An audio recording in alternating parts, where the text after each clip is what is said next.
Curious George goes to the zoo.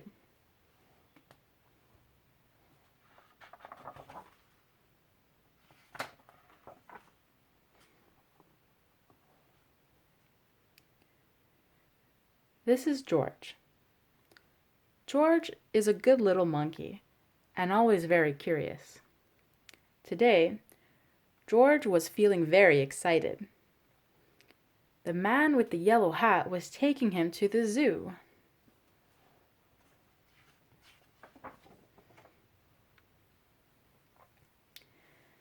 As they drove, the man explained to George that this wasn't just any zoo that they were going to visit. It's called the Wild Animal Park, the man said.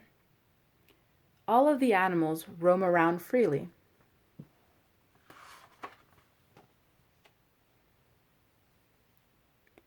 When they arrived, George saw a huge banner. George looked up at it, but he could not read the words. A friendly zookeeper explained, "It's an extra special day here at the Wild Animal Park," she said. "It is our baby rhino's first birthday. We are going to have a party for her later on." A party! This was going to be a wonderful trip to the zoo.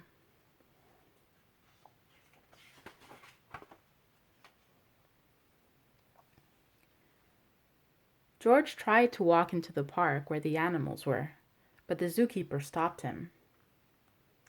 "You can't walk in there," she said. "To explore this zoo, you have to ride in one of our special cars." She pointed to a huge car that had no roof on it. Oh my! What fun this was going to be!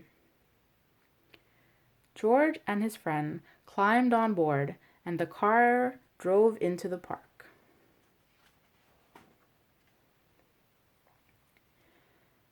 Soon they were in the midst of the Wild Animal Park. "Look over there," said the zookeeper. "There's our pride of lions. We have a large family here." George pointed in the other direction. "Yes, George," said the zookeeper. "I see the giraffes too. Their tall necks help them eat leaves from the treetops. And there are 2 ostriches running this way."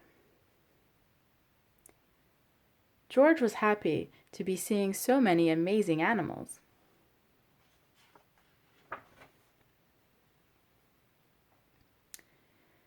The zoo car drove past a small pond. Pink flamingos waded in the water. Their heads bobbed up and down as they walked on spindly legs. "The flamingos turn pink because they eat so many tiny pink shrimp," said the zookeeper. But George was not listening. He had never seen flamingos before. He was curious about how those flamingos were moving. He leaned out the back of the zoo car as far as he could to take a look. But then, oh!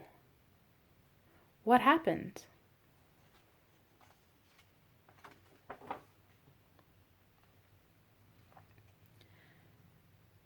First George lost his balance. Then he fell, kerplunk, right out of the zoo car. His friend hadn't noticed that he had fallen. George ran as quickly as a little monkey could toward the pond. The flamingos bobbed their heads and lifted their feet one at a time.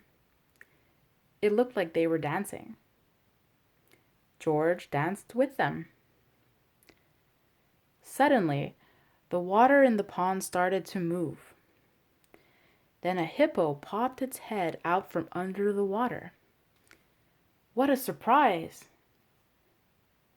George stopped dancing to take a look. The hippo opened its huge mouth as if it were yawning. George opened his mouth wide, too. It was fun to act like the hippo.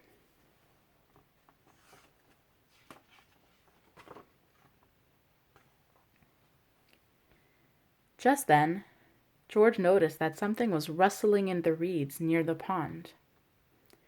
George was curious. He wanted to see what was there. In an instant, he jumped over to the reeds. He poked his nose inside and saw a baby rhino. The tiny rhino was cute, but she looked a little bit sad and a little bit lonely. George wanted to make that baby rhino feel happy again. He thought and thought. Maybe the baby rhino would like the flamingo dance.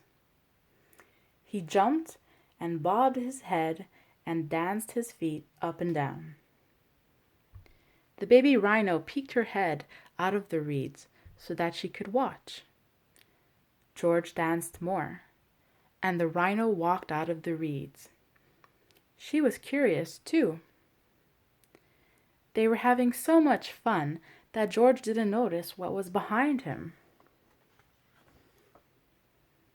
The zookeeper stomped over to George. She did not look happy. The man with the yellow hat was running behind her. "You are a naughty little monkey," said the zookeeper. "You were supposed to stay in the car. You and your friend will have to go now." George walked to the man's side. He waved goodbye to the baby rhino. The man and the zookeeper turned to see whom George was waving to. "The baby rhino! Why, we've been looking for her all day," said the zookeeper. "She got separated from her mother." George was glad to see the zookeeper looking happy again. He and the man started walking toward the exit. The zookeeper ran to stop them. "Thank you for finding our baby rhino, George, and just in time for her birthday party. Will you join us for some cake?" George jumped with glee. He had forgotten about the party, and he did love cake. The man and George followed the zookeeper and the baby rhino back to zoo headquarters. The rhino's mother was waiting there for her. The zookeeper brought out a special birthday cake that was shaped like a rhino. George had never seen a cake like that before. "You can have the first piece, George," said the zookeeper. "I also have a special treat just for you." She placed a bunch of bananas in front of him. George was very happy to have a tasty banana, but he saved room for some cake too.